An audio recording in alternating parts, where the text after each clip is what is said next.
Dear Diary, today I fell down another rabbit hole. I told myself I'd just read a few articles, but here I am, hours later, chasing names I shouldn't know and piecing together details no one's supposed to remember. I'm Neeli Faulkner, and this is Dead Diary, a true crime journal for the obsessed, the curious, and the ones who always dig a little deeper. So let's go ahead and turn the page, but don't say I didn't warn you.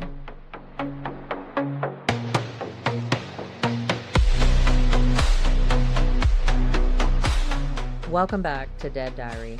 I know we are a few days late releasing this episode, but it's because I decided to split this case into at least 2 episodes. I went down this rabbit hole and it is mind-blowing to say the least, and really there's 2 parts of it. First is the actual murder itself, and the next is the bizarre things that happened after it. This may seem strange, but we're actually going to work backwards and start off with what happened after the murder. So at least 2 episodes, maybe more if something else is discovered, because I think this story is starting to get some more attention thanks to the victim's mother, who is continuously fighting for justice for her son. And a quick reminder before we get started to check out our show notes for ways you can support us and keep this podcast going. I won't bore you with a long ad, but I will say that doing the clicky things to the links in our show notes really helps us out. All right, so let's get into it. Today, we are talking about the death of a man named Christopher Erick. His story came across my Facebook feed thanks to a post from Christopher's mother, Erick Smith, who believes that her son's body is being put on display for the Real Bodies exhibition.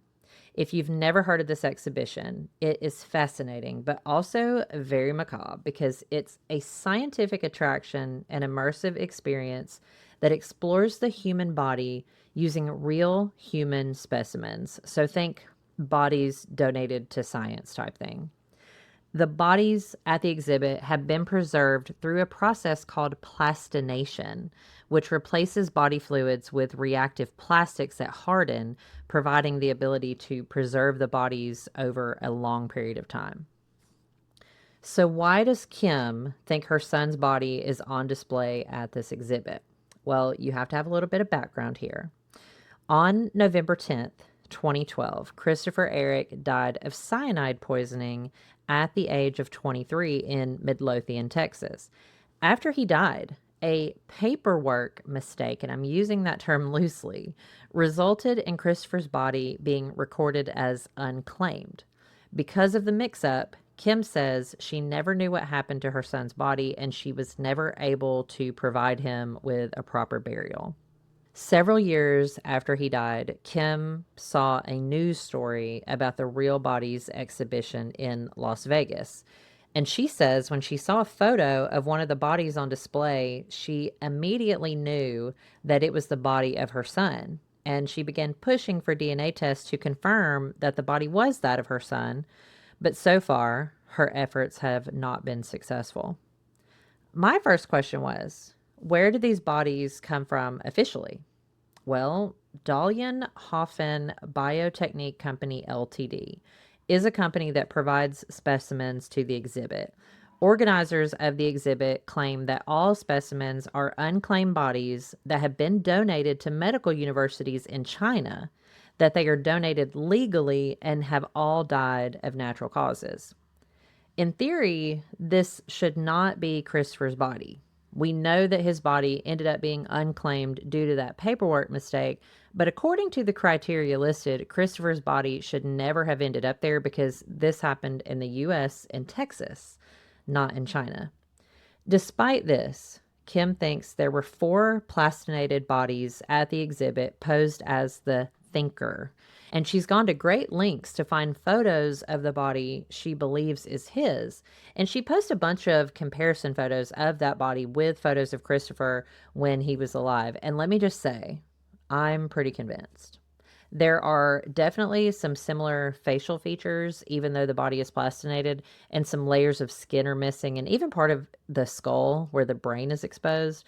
But even in this terrible, terrible state, it does appear that this could be the body of Christopher Erick. So definitely check her out. Let me know what you think.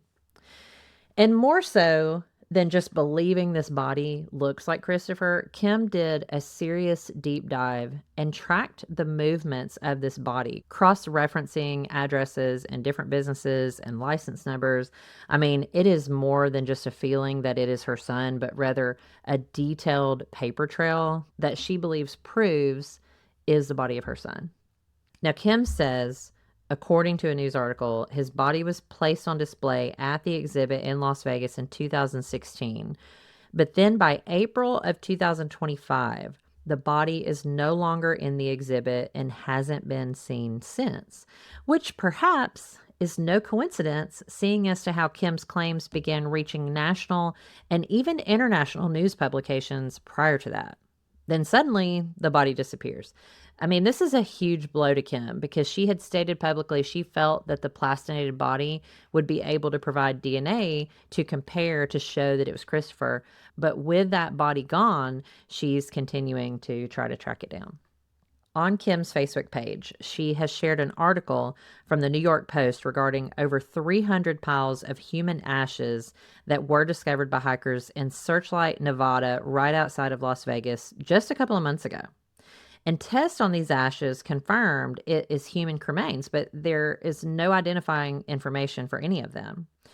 Kim, she sees this information, she sees this article, and she thinks maybe one of the piles of cremains could be that of Christopher, because at this point she's convinced someone is trying to cover up the fact that her son's body was on display as a human statue.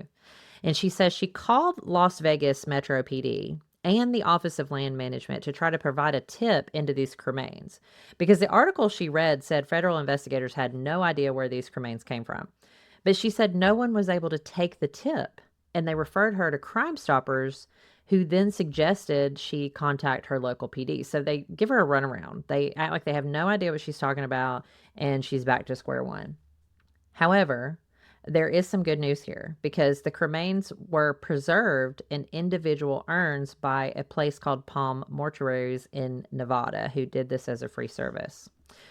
But if you think that a simple paperwork mistake resulting in what is essentially illegal organ harvesting, a woman's son being put on display as a human statue, and that a body disappearing suddenly after she starts bringing attention to it is the craziest part of the story, then you are about to be flabbergasted by what comes next. Because in researching this case and Kim's claim about the body, I found an old website dedicated to finding Christopher's murderer, which Kim believes and has stated publicly is Christopher's grandmother, Pat Erick. To say this whole story is disturbing is the understatement of the year, and it was certainly not on my 2025 bingo card. I'm going to tell you all about the theories surrounding Christopher's death, including the claims against Pat Erick, on the next episode, so make sure you are subscribed to be notified of that. And in the meantime, I want to know what you think. Do you think the body is actually Christopher? Let me know by visiting murdercreekmedia.com. And that's it for today's episode. All right, guys, I'll see you next week. Dead Diary is a production of Murder Creek Media. To explore more of our work, including our investigative true crime series and other stories that keep us up at night, visit murdercreekmedia.com. Remember, new episodes of Dead Diary drop every week, so make sure to follow or subscribe on any podcasting platform. We'll see y'all soon.